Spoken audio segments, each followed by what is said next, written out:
Hello student, हमने last class में question number 40 तक कंप्लीट कर लिया था। अब आगे हम क्वेश्चन नंबर 41 की बात करते हैं। क्वेश्चन पूछा है कि पोटेशियम फेरिसाइनाइड में लिगेंड्स हैं। The ligands in potassium ferricyanide. देखिए, पोटेशियम फेरिसाइनाइड का फॉर्मूला होता है K3FeCN का होल 6। तो इसमें लिगेंड्स कौन सा है? CN है। तो इसलिए हमारा ऑप्शन नंबर बी क्या हो जाएगा? सही हो जाएगा। ऑप्शन नंबर बी हमारा सही होगा। एक और होता है इसमें, आप देख सकते हो, पोटेशियम फेरोसाइनाइड जिसको बोलते हैं, K4FeCN का होल 6। ठीक है, तो आपसे पोटेशियम फेरिसाइनाइड पूछा है, तो पोटेशियम फेरिसाइनाइड में साइनाइड लिगेंड्स है, इसलिए ऑप्शन नंबर बी हमारा सही होगा। हम क्वेश्चन नंबर 42 की बात करते हैं। क्वेश्चन नंबर 42 में आपसे पूछा है कि निम्न में से किस संकुल में धातु की ऑक्सीकरण अवस्था शून्य है? In which of the following complex is oxidation state of metal is zero. तो देखिए, यहाँ पर क्या है, Cl प्रेजेंट है, Cl पे -1 चार्ज होता है, तो यहाँ पर प्लेटिनम की ऑक्सीडेशन स्टेट तो जीरो होगी नहीं, ये जीरो नहीं होगी। अब हम बात करते हैं यहाँ पर, देखिए यहाँ पे भी Cl प्रेजेंट है, यहाँ पे -1 होगी, तो यहाँ पे अगर निकालना चाहें तो इसमें प्लेटिनम की ऑक्सीडेशन स्टेट +2 हो जाएगी। मैं एक आपको निकाल के दिखा देता हूँ।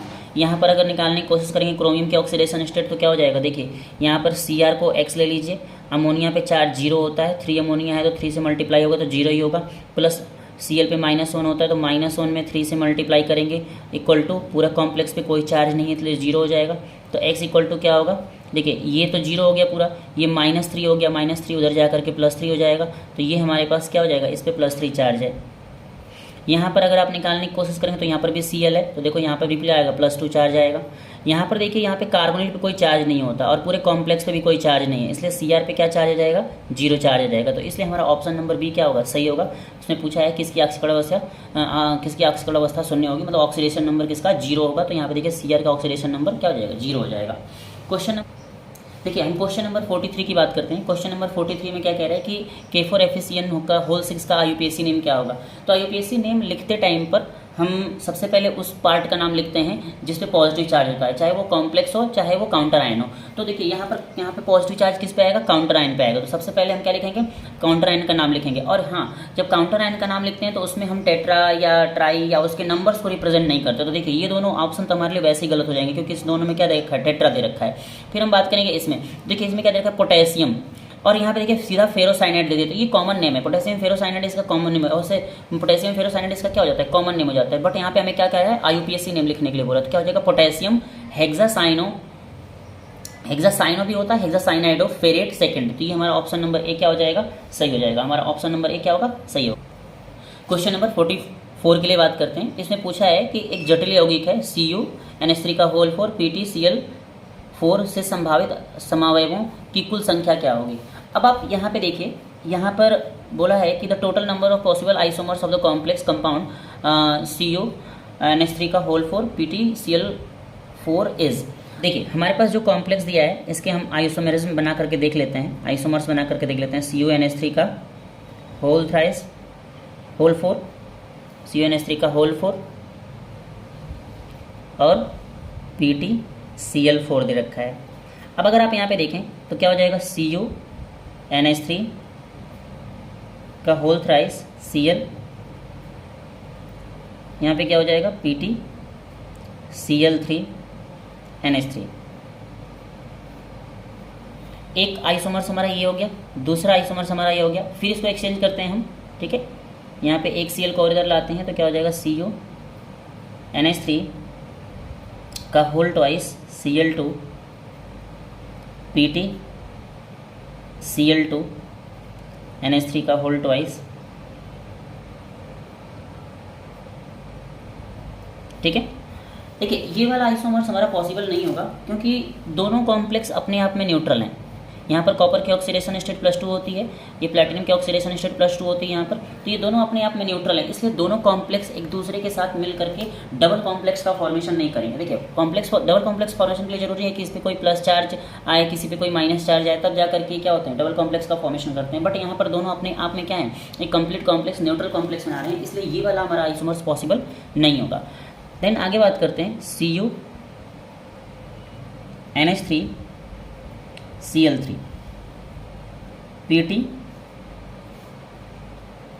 PtCl और NH3 का होल थ्राइस।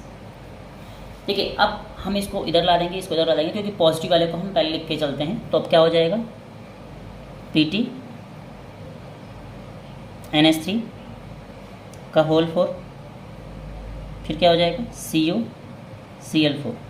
देखिए हमारे पास ये तीसरा हो गया और ये चौथा हो गया, हमारे पास 4 आइसोमर्स पॉसिबल हो गए। तो अच्छा एक चीज़ और है कि इसमें हम ये सोच सकते थे कि इसमें ज्योमेट्री बन सकती है। जब ये हमारा कॉम्प्लेक्स पॉसिबल ही नहीं होगा तो इसमें ज्योमेट्रिकल आइसोमर्स बनने के कोई चांसेस नहीं है, मतलब बनेंगे भी तो दोनों में अलग अलग बनेंगे। बट हमारे पास टोटल इसमें आइसोमर्स कितने बन रहे हैं, 4 आइसोमर्स बन रहे हैं। इसलिए हमारा option number 4, option number D क्या हो जाएगा, 4th वाला ऑप्शन क्या हो जाएगा, सही हो जाएगा। आगे हम क्वेश्चन नंबर 45 के लिए बात करते हैं। क्वेश्चन नंबर 45 में बोल रहा है निम्न में से कौन सा ज्यामितीय समायोजकता प्रदर्शित नहीं करेगा। देखिए out of the following which will not show the geometrical isomerism. देखिए हमने यहाँ पे एक चीज़ देख रहे हैं कि इसका कोऑर्डिनेशन नंबर क्या है, 4 है। देखिए 2 ये अमोनिया दे रहा है इसको इलेक्ट्रॉन और 2 जो है Cl दे रहा है। इसका कोऑर्डिनेशन नंबर क्या हो जाएगा, 6 हो जाएगा। इसका कोऑर्डिनेशन नंबर क्या हो जाएगा, ये भी 6 हो जाएगा। तो अब यहाँ से आपसे पूछा है कि ज्योमेट्रिकल आइसोमरिज्म कौन नहीं दिखाएगा। तो देखिए एक चीज़ आप ध्यान रख सकते हो कि जिसके पास ना, जिसका कोऑर्डिनेशन नंबर 6 होता है, ये ज्योमेट्रिकल भी दिखाता है और ऑप्टिकल भी दिखाता है। तो इसलिए आप कह सकते हो कि ये दोनों ऑप्शन तो हमारा क्या हो जाएगा, गलत हो जाएगा, क्योंकि इसने ये पूछा है कौन ज्योमेट्रिकल आइसोमरिज्म नहीं दिखाएगा। उसके बाद जब आप इसका इलेक्ट्रॉनिक कॉन्फ़िगरेशन करेंगे और इसका जो हाइब्रिडाइजेशन निकालेंगे तो इसका हाइब्रिडाइजेशन आता है DdSp2। इसका हाइब्रिडाइजेशन क्या आएगा, DsP2 आएगा। तो DsP2 हाइब्रिडाइजेशन आएगा तो देखिए ये स्क्वायर प्लेनर हो जाएगा। और इसमें देखिए क्योंकि ये जो है कार्बोनिल कंपाउंड से मिलकर के बना है, तो अगर आप इसको थोड़ा सा देखने की कोशिश करें तो NiCO का होल 4 है। तो निकल का एटॉमिक नंबर कितना होता है, 28 होता है। इसका इलेक्ट्रॉनिक कॉन्फ़िगरेशन करेंगे तो Ar 3D8 हो जाएगा और 4s2 हो जाएगा। तो अगर आप देखें तो ये क्या है, एक स्ट्रॉन्ग फील्ड लिगेंड है। तो स्ट्रॉन्ग फील्ड लिगेंड है तो क्या होगा इसमें 1 2 3 4 5 6 7 8 स्ट्रॉन्ग फील्ड लिगेंड होने की वजह से ये दोनों इलेक्ट्रॉन कहाँ जाएंगे, डी में आ जाएंगे। तो ये क्या हो जाएगा, फुल फील्ड हो जाएगा। ये टोटल मिला करके 2 जोड़ करके कितना हो जाएगा, 10 हो जाएगा। और 4s क्या हो जाएगा, खाली हो जाएगा। तो 4s खाली हो गया। इसके बाद आएगा हमारे पास 4p और 4d है, ठीक है। तो अगर आप इसको देखने की कोशिश करें तो इसमें कितने हमारे पास लिगेंड है, 4 हैं। तो हमें कितने ऑर्बिटल चाहिए, 4 ऑर्बिटल चाहिए। तो इसमें इन्वॉल्व कौन कौन हो रहा है, देखिए इसमें एक s का हो रहा है, 3 p का हो रहा है। तो इसका हाइब्रिडाइजेशन क्या आएगा, sp3 आएगा। और जिसका हाइब्रिडाइजेशन sp3 होता है वो ज्योमेट्रिकल, वो जो है कैसा होता है, टेट्राहेड्रल होता है। जिसका हाइब्रिडाइजेशन sp3 होता है वो कैसा होता है, टेट्राहेड्रल होता है। और जो कोऑर्डिनेशन कॉम्प्लेक्स या कार्बोनिल कॉम्प्लेक्स की हम बात करते हैं तो इसमें टेट्राहेड्रल जो कॉम्प्लेक्स होते हैं वो ज्योमेट्रिकल आइसोमरिज्म नहीं दिखाते, वो सिर्फ क्या दिखाते हैं, ऑप्टिकल आइसोमरिज्म दिखाते हैं। ये सिर्फ क्या दिखाएगा, ऑप्टिकल आइसोमरिज्म दिखाएगा। तो इसलिए हमारा ऑप्शन नंबर बी क्या होगा, इसमें सही होगा। क्वेश्चन नंबर 46 के लिए बात करते हैं। क्वेश्चन नंबर 46 में पूछा है CONH3 का होल 4 Cl2 Cl दर्शाता है। CONH3 का होल 4 Cl2 Cl एग्जिबिटेड। देखो इसमें पूछा है हमसे कि ये कौन सा आइसोमरिज्म दिखाएगा, ऑप्टिकल दिखाएगा, आयनाइजेशन आइसोमरिज्म दिखाएगा, लिंकेज आइसोमरिज्म दिखाएगा, ज्योमेट्रिकल आइसोमरिज्म दिखाएगा। तो देखिए इसको समझते हैं। देखो ऑप्टिकल आइसोमरिज्म तो इसलिए नहीं दिखाएगा क्योंकि ऑप्टिकल आइसोमरिज्म के लिए जरूरी है कि जो CO है इसके साथ डिफरेंट टाइप के लिगेंड्स प्रेजेंट हों या इसकी जो ज्योमेट्री हो एक दूसरे को सुपर इम्पोज ना करे। तो देखो यहाँ पर क्या है ना, यहाँ पे NH3 के 4 लिगेंड प्रेजेंट है, इसलिए ये तो ऑप्टिकल आइसोमरिज्म तो नहीं दिखाएगा। अब हम बात करते हैं आयनाइजेशन में। आयनाइजेशन में क्या होगा, देखो आयंस का एक्सचेंज होता है। तो देखो इधर भी Cl है, इधर भी Cl है। अगर आयन एक्सचेंज भी होंगे तो कोई फर्क नहीं पड़ेगा, इसलिए आयनाइजेशन आइसोमरिज्म नहीं दिखाएगा। लिंकेज आइसोमरिज्म में क्या होता है कि जैसे इस टाइप के आइसोमरिज्म कौन दिखाते हैं, जो एम्बीडेंटेड लिगेंड होते हैं, जिसके पास 2 सेंटर होता है इलेक्ट्रॉन डोनेट करने का, लाइक CN हो गया, लाइक ONO हो गया। मतलब एक बार वो C से डोनेट कर रहा है, एक बार वो N से डोनेट कर रहा है, तो इसलिए इसको लिंकेज आइसोमरिज्म बोलते हैं। मतलब इनकी लिंकिंग डिफरेंट एलिमेंट से डिफरेंट आइसोमरिज्म में देखने को मिलती। तो ये वाला भी हमारा ऑप्शन नहीं होगा। ज्योमेट्रिकल आइसोमरिज्म दिखाएगा ये, ठीक है। ज्योमेट्रिकल आइसोमरिज्म अगर आप चाहें तो इसको बना करके देख लेते हैं। जैसे CO NH3 ये हो गया, NH3 ये भी NH3 हो गया, ये भी NH3 हो गया, ये भी NH3 हो गया और 2 ये Cl हो गया। तो देखिए आप Cl एक दूसरे के अपोजिट साइड है, तो ये क्या हो जाएगा, ट्रांसफॉर्म इसका हो जाएगा। तो ये ज्योमेट्रिकल आइसोमरिज्म दिखाएगा, इसलिए हमारा ऑप्शन नंबर डी क्या हो जाएगा, सही हो जाएगा। क्वेश्चन नंबर 47 के लिए बात करते हैं। क्वेश्चन नंबर 47 में पूछा है कि विच of the following is not optically active, निम्न में से कौन सा प्रकाशीय सक्रिय नहीं है। प्रकाशीय सक्रिय के लिए जरूरी होता है कि जो इसकी सभी वैलेंसीज हैं वो डिफरेंट ग्रुप से अटैच हों, या इसका जो ज्योमेट्री हो उसका मिरर इमेज एक दूसरे को सुपर इम्पोज ना करे, उसको अध्यारोपित ना करे। तो देखिए होगा क्या कि इसको अगर देखो तो इसका मिरर इमेज अगर हम बनाते हैं, जैसे मान लीजिए इसका हम स्ट्रक्चर बना, देखिए हम इसके ज्योमेट्री को बना के देखते हैं, CO EN का होल थ्राइस, तो CO हो गया और इसकी ज्योमेट्री कैसी होगी, ऑक्टाहेड्रल होगी। तो देखिए यहाँ पे क्या हो जाएगा, EN ये हो गया, फिर ये EN हो गया,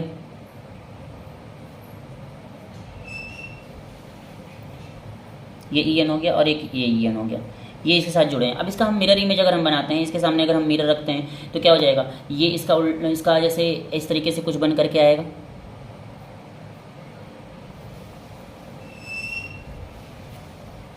तो इधर क्या हो जाएगा, इधर ये EN हो जाएगा, इधर ये EN हो जाएगा और इधर ये EN हो जाएगा। तो अगर आप देखो तो इसको हम ऐसे, इसको ऐसे उठा करके इसके ऊपर रखते हैं तो ये इसको कम्प्लीटली ओवरलैप नहीं करेगा, तो ये क्या हो जाएगा, ऑप्टिकली एक्टिव हो जाएगा, ऑप्टिकली एक्टिव हो जाएगा। ठीक है, ऐसे ही हमारा दूसरा ऑप्शन है ऑक्सलेट है, सेम वो भी इसी तरीके से बनेगा, बस EN की जगह क्या आ जाएगा, ऑक्सलेट आयन आ जाएगा। तो ये भी क्या होगा, ये भी ऑप्टिकली एक्टिव होगा।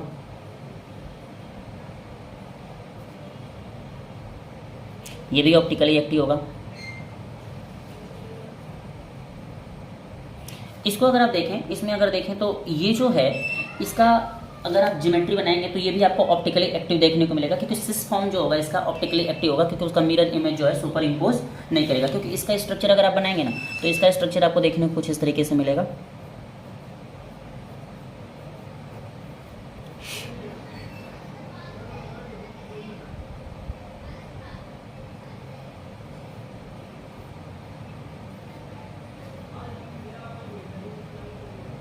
अब इसका मिरर इमेज बना दीजिए, तो इसका मिरर इमेज क्या हो जाएगा,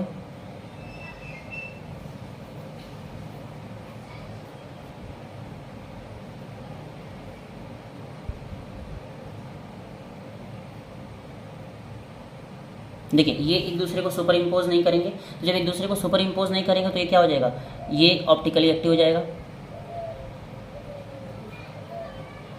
अच्छा, अगर इसी का हम ट्रांसफॉर्म बना दें, ये तो सिस फॉर्म था, ट्रांसफॉर्म अगर बनाएंगे तो ट्रांसफॉर्म में क्या हो जाएगा, ट्रांसफॉर्म आपको कुछ इस तरीके से देखने को मिलेगा।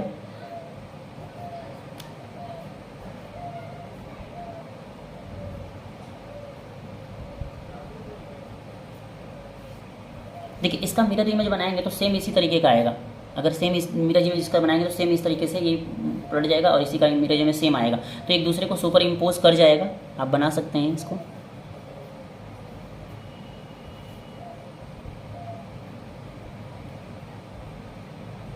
ये एक दूसरे को सुपर इम्पोज कर जाएगा, तो ये क्या हो जाएगा, ऑप्टिकली इनएक्टिव हो जाएगा। तो ये ऑप्टिकली इनएक्टिव होगा, इसलिए जो है ऑप्टिकल आइसोमेरिज्म नहीं दिखाएगा। तो हमारा ऑप्शन नंबर डी इसमें सही होगा। क्वेश्चन नंबर 47 का ऑप्शन नंबर डी सही जाएगा, क्योंकि ये ऑप्टिकली क्या हो जाएगा, इनएक्टिव हो जाएगा। अब हम क्वेश्चन नंबर 48 के लिए बात करते हैं। क्वेश्चन नंबर 48 में क्या पूछ रहा है, कह रहा है K4FeCN का होल 6 में Fe का संकरण है। कह रहा था hybridization of the Fe in K4FeCN6 complex is. तो देखिए इसके लिए आपको क्या है कि आयरन का आप इलेक्ट्रॉनिक कन्फिग्रेशन लिखिए। आयरन का इलेक्ट्रॉनिक कन्फिग्रेशन क्या हो जाएगा। अच्छा, इससे पहले इसकी ऑक्सीडेशन स्टेट निकाल लीजिए। देखिए यहाँ पे 4 माइनस और 6 माइनस हो जाएगा, यहाँ पे 4 प्लस है तो मतलब यहाँ पे +2 चार्ज आएगा। तो अब क्या हो जाएगा, ये +2 कंडीशन में है, तो यहाँ क्या हो जाएगा 26 इलेक्ट्रॉनिक कन्फिग्रेशन लिखिए तो क्या हो जाएगा AR और ये हो जाएगा 3D। 2 इलेक्ट्रॉन निकल जाएंगे तो 3D6 4S 0 हो जाएगा। तो यहाँ पर इसके इलेक्ट्रॉन को अगर आप रिप्रेजेंट करते हैं तो 1 2 3 4 5 और ये 6। देखिए CN जो है ये स्ट्रॉन्ग फील्ड लिगेंड है, CN जो है स्ट्रॉन्ग फील्ड लिगेंड है। इसके बाद आ जाएगा 4p, तो इसमें 3 ऑर्बिटल हो जाएंगे।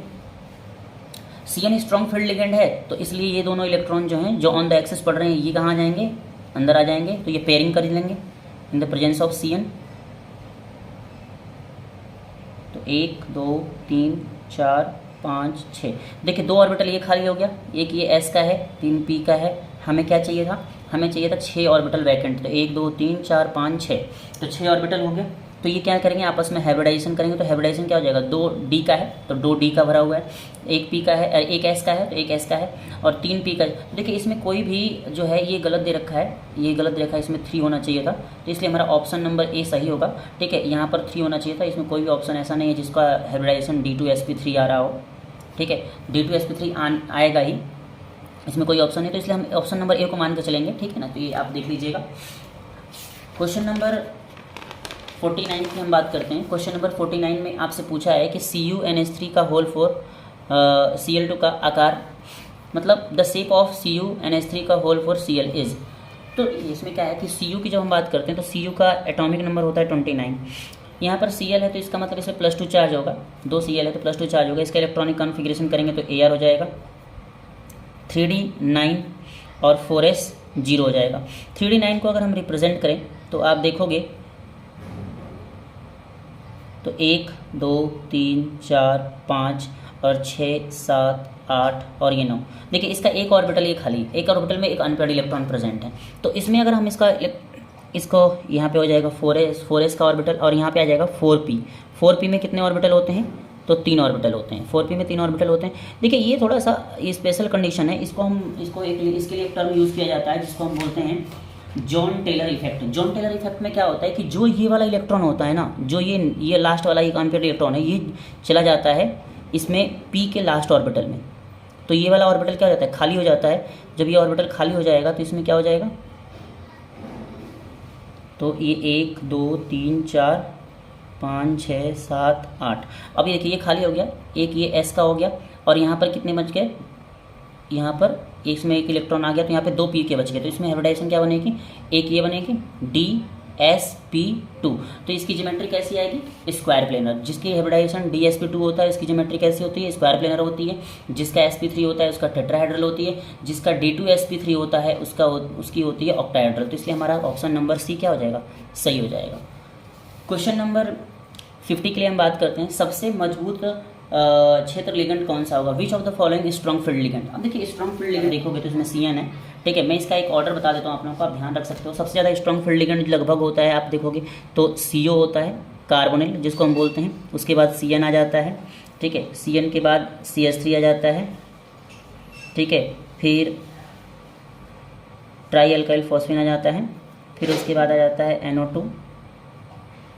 ठीक है, फिर उसके बाद आ जाता है EN। फिर उसके बाद अगर आप लिखना चाहें तो आ सकता है आपका PY, पायरिडीनियम।